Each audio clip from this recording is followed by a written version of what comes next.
राजा। जदि यही बन बाहर से राजा देवर से प्यार हो जाई।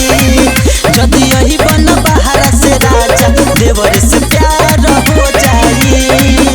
सब उसी के नाम कर देंगे।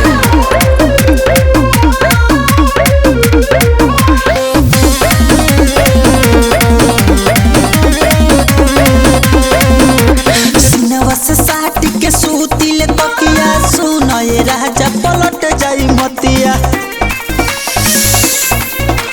सीनवा से साट के सूतिल तकिया कहियो न कहियो पलट जाई मतिया। बोलब नहीं कुछो मन में विचार हो जाई।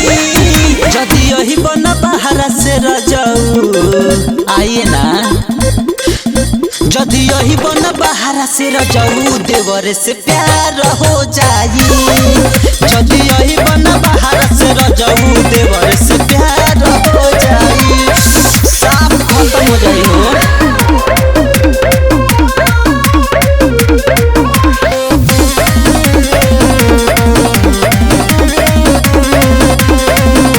सरोज शिकारी सोया बुझनी न बतिया कटला से कटे न बिरह के रतिया।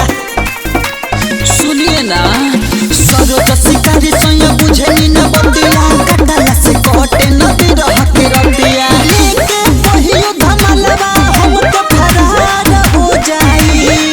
जदि यही बन बाहर से राजा जदि यही बन बाहर से राजा देवर से प्यार हो जाई। जदि यही बन बाहर से राजा देवर से प्यार हो जाई। उसी पे रह जाएंगे, आपका कोई काम नहीं है।